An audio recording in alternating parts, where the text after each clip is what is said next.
Bonjour. Alors, aujourd'hui, c'est encore une vidéo courte. On va aborder ma toute première sculpture parlée, Coupe les bras, ou appelée Coupe les bras, coupe l'histoire, coupe le pouvoir. Et par la suite, je vais un peu parler aussi d'une de ces variantes qui s'appelle Tends la main. Coupe les bras, coupe l'histoire, coupe le pouvoir. Elle date de 2016. C'est ma toute première œuvre parlée. C'est celle que je réalise quand j'ai trouver la méthode, la technique, ma propre technique du perlage, comment j'allais l'employer avec les corps. Donc évidemment, tout ça, ce sera développé lors de prochaines vidéos. Et c'est tout simplement ma première pièce perlée, je l'aime énormément. Cette sculpture, elle est aussi un bon moyen de comprendre un peu comment je fonctionne, parce qu'elle reste quand même assez simple, entre guillemets, dans les différents points de recherche qu'elle implique en elle, pour arriver à cette essence. Cette pièce, elle est très, très importante pour moi. Elle est restée très longtemps avec moi. Elle m'a accompagnée pendant des années. Dernièrement, elle était acquise par une collectionneuse kenyane. Donc aujourd'hui, elle est au Kenya. C'est aussi une grande fierté pour moi. Et ça fait quand même quelque chose de retourner dans l'histoire et l'essence de cette sculpture.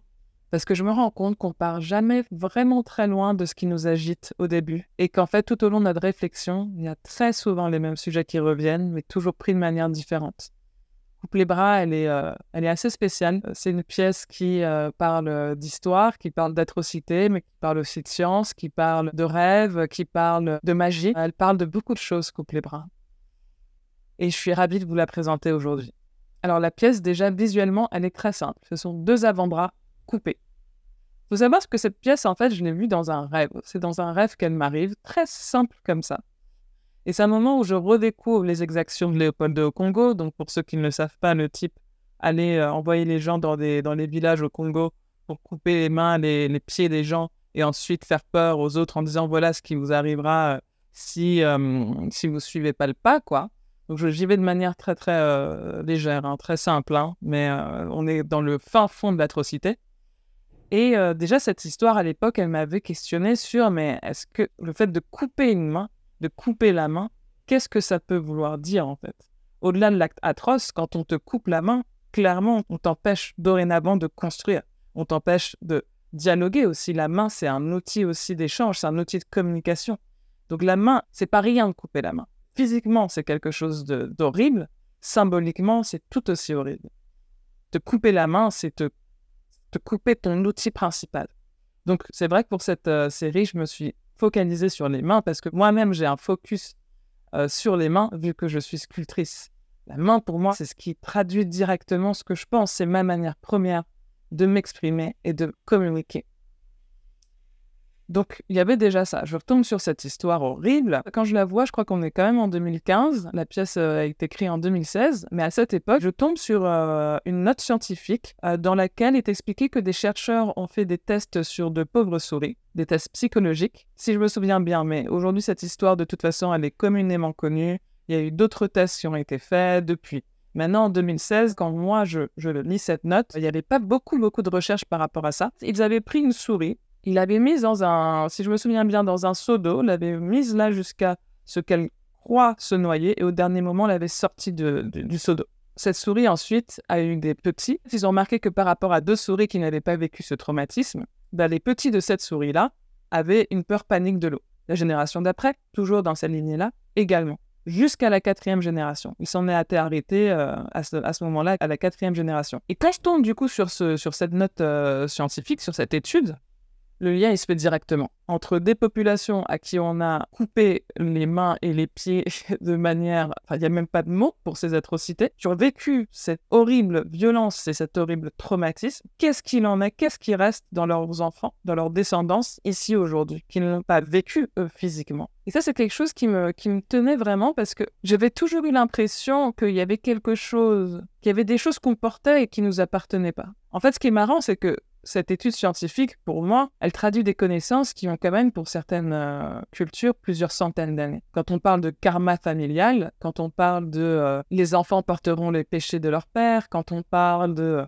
tu portes tes ancêtres en toi, en fait, cette étude scientifique, elle traduit par des mots scientifiques des savoirs spirituels qui sont ancrés dans d'autres cultures depuis parfois même des milliers d'années. Donc c'était vraiment intéressant, ça m'avait vraiment percuté, ce truc-là où tout d'un coup la science allait expliquer et donc mettre des mots, des termes qui seront donc respectés, parce que les autres savoirs, les connaissances ancestrales, elles ne sont pas respectées comme des connaissances qui auraient une valeur dans notre actualité. Et donc enfin la science, elle allait expliquer quelque chose et on allait pouvoir commencer à travailler, à discuter.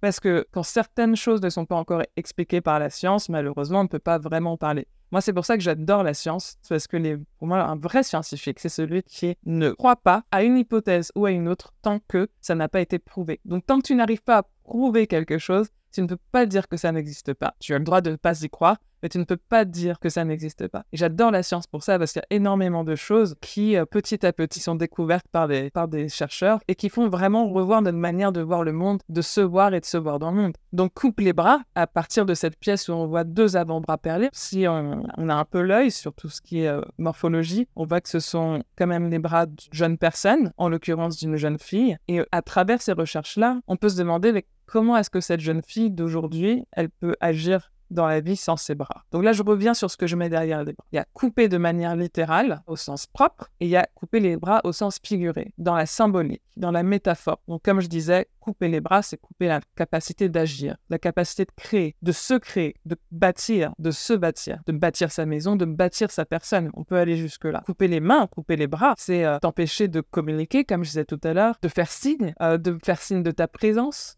de signer de ton nom, empêcher quelqu'un de donner, empêcher quelqu'un de prendre. En fait, c'est empêcher quelqu'un d'être, que de lui couper les bras, d'être au monde.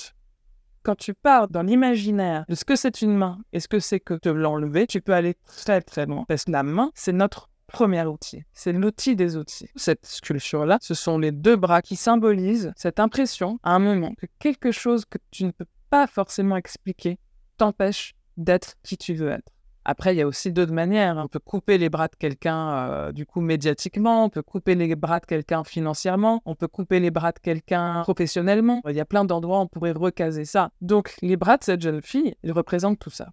Parce qu'on ne voit que les bras et donc on ne sait absolument pas ce qu'il advient de la personne derrière qui a perdu ses bras. Sa capacité de faire. À qui on l'a coupé de sa capacité de se créer.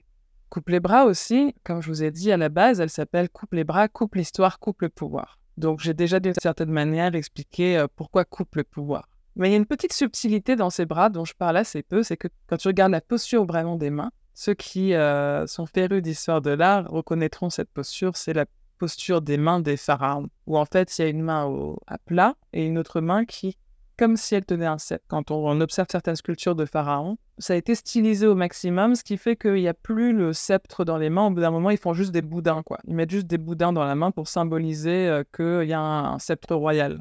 Donc on est toujours aussi dans la simplification. Il ne faut pas l'oublier, celle-ci. Donc les 2 mains, il y en a une qui est dans cette posture, du coup, qui tiendrait un sceptre, et l'autre qui est à plat. Petite parenthèse d'ailleurs, pour ce choix de posture, c'est que je trouve qu'elle représente d'une certaine manière la maîtrise de la dualité. Tu as d'un côté le poing, donc la force, l'ordre, et de l'autre côté la main plate, donc le calme, un peu même la caresse. Fin de la parenthèse. Déjà, ma population, les Bamileke, ont fui le Haut-Nil vers le Xe siècle pour ne pas être islamisés, et c'est comme ça qu'on se retrouve au Cameroun. Il y a énormément de populations qui se retrouvent dans différentes parties d'Afrique. Et c'est vrai qu'il y a énormément de choses dans nos cultures africaines qui se retrouvent quand on va, moi quand je vais au Louvre, je fais « Ah bah tiens, mais ça c'est ça. Ah mais ça c'est ça. Ah mais ça c'est ça. » Maintenant ça ne peut pas vouloir dire ça. J'ai exactement la même chose chez moi. Ça veut dire ça. Cette histoire-là de couper l'histoire, elle m'avait vraiment tenue à ce moment-là. Dans toute cette idée-là, que déjà c'est physiquement on coupe les bras, on peut aussi te couper les bras historiquement. On peut te couper les bras historiquement en te coupant de tes racines, en te coupant de l'historicité de ton peuple et en te maintenant dans une idée où en fait ta population n'a jamais fait grand-chose. Alors, je n'estime pas que l'Égypte antique aurait tout fait et que c'est de là qu'on devrait tirer la seule fierté en tant qu'Africain, loin de là, loin de là, mais c'est quand même assez important pour moi de le remettre. Et de toute façon, je n'ai pas le choix parce que tout comme cette pièce, parfois elles me viennent dans mes rêves, ce qui est très très important chez les Bamileke. On a énormément d'images dans nos rêves et je ne peux pas aller contre les rêves que l'on me donne. Donc en effet, coupe l'histoire, c'est ça, c'est qu'on quand on t'a coupé ta généalogie, quand on t'a coupé des exemples de grandeur qui peuvent, dans ton actualité aujourd'hui, te rendre fier de qui tu es et ancré dans ton être et dans ton histoire. Donc, coupe les bras, coupe l'histoire, coupe le pouvoir. Toutes ces choses-là, de te couper physiquement les bras, de te couper mentalement les bras, historiquement les bras, économiquement. Toutes ces manières différentes de te couper les bras, même si tu ne les as pas vécues toi aujourd'hui, dans le monde dans lequel tu nais, en fait, tu as en toi ce traumatisme. Et d'un autre côté, si tu vas plus loin, si tu vas invoquer plus loin, tu as aussi en toi cette ancienne grandeur. C'est assez drôle, vraiment, parce que ces premières études de ce qu'est la transmission intergénérationnelle des traumas, aujourd'hui, elles sont si importantes. Elles permettent de comprendre d'une manière totalement nouvelle pourquoi est-ce qu'un individu, il va parfois avoir des attitudes, des réactions, des peurs, des craintes, des violences, des troubles, alors qu'il n'y est rien d'arrivé. Et pour le coup, là, la modèle qui a été choisie, que vous découvrirez plus tard, parce que c'est aussi la modèle de la première sculpture des identités, elle était en train de faire ses études, elle rentrait à Cambridge, jeune fille afrodescendante qui rentre à Cambridge. Il y avait un très grand sentiment de doute. On est là. Il y a cette magnifique personne avec toutes ses capacités intellectuelles, qui a encore ses doutes, qui lui viennent sûrement de choses dans cette vie présente, mais aussi dans tout l'héritage épigénétique, toutes ces fois où en fait on t'a mis dans la tête, on a essayé de faire croire à toi, tes ancêtres, non, tu n'y arriveras pas, non, ce n'est pas pour toi, non, attends, mais est-ce que tu es même capable d'avoir cette réflexion-là tous ces trucs-là qui sont rentrés dans l'épigène de génération après génération, ils se retrouvent là et elle est face à Cambridge. C'est énorme. Et pour moi, l'acte magique dans le fait de faire cette pièce avec elle, je crée un double qui a déjà vécu. Cette réalité-là dont tu as peur, vas-y. C'est quand même quelque chose, cette pièce pour moi. Donc voilà, coupe les bras. Elle ne représente que de couper la capacité d'action de quelqu'un pour elle, et pour les générations qui vont suivre. Et elle vous présente aussi comment j'adore mélanger les choses. Le passé, le présent, l'idée du futur, des choses personnelles et intimes à des réalités, des sentiments beaucoup plus larges, des pensées sociétales. Comment en fait est-ce que toutes ces choses-là, elles se retrouvent au bout d'un moment, tout ensemble en train de raconter une histoire dans une œuvre. Ah, on dit une variante à coupe les bras qui s'appelle Tends la main. Tends la main, c'est la sculpture d'un bras, un bras, coupé au niveau de l'épaule.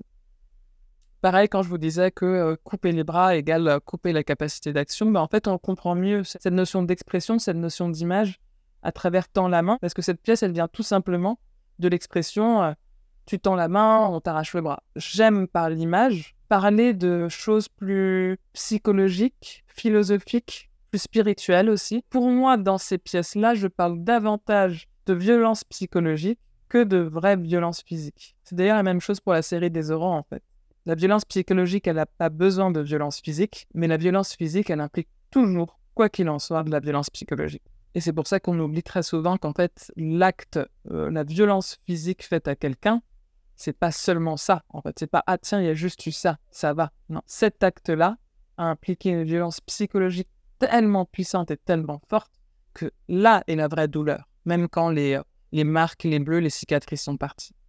J'aborde à travers des images très claires de corps amputés, démembrés. C'est quand même d'une sacrée violence. Je parle de violence psychologique. Tends la main, c'est peut-être à première vue la pièce la plus simple à expliquer, mais en même temps, elle veut dire énormément de choses. Je pense que c'est peut-être aussi celle par laquelle un maximum de gens peuvent vraiment comprendre ce que c'est que l'image, l'expression que je traduis dans mon travail. Même si, là, dans ce que j'en dis, on reste vraiment au premier palier de compréhension. Tends la main, elle représente ce sentiment de trahison qu'on peut avoir quand on a donné sa main et qu'en fait, on l'arrache. C'est là, on parle de la générosité. C'est qu'on a abusé de ta générosité, on a abusé de ta confiance, on a abusé de toi. C'est ça qu'elle veut dire, cette expression. Et après, t'as plus les bras, t'as plus de main pour donner, t'as plus la volonté d'aider, t'as plus la capacité, tout simplement. C'est même pas une question de volonté, c'est une question de capacité vu que quelqu'un est parti avec ton bras. Tends la main, c'est ça. Très simple. Et pourtant, ça veut dire beaucoup, beaucoup de choses. Et ça fait trembler des cordes de rappel, des mémoires dans énormément de personnes. ce sentiment-là, d'avoir l'impression d'avoir été abusé quand on a été le plus pur de soi, donc dans le don, donc dans l'amour, donc dans la confiance. Il n'y a pas grand-chose à dire de plus là-dessus. Je tiens quand même à dire que depuis cette époque, j'ai plus forcément la même vision sur la générosité, mais cette pièce, elle me parle toujours tout autant. Je dirais qu'aujourd'hui, cette pièce, elle me fait plutôt me dire quand est-ce que je me suis arraché le bras. Merci d'avoir regardé cette vidéo et à la prochaine.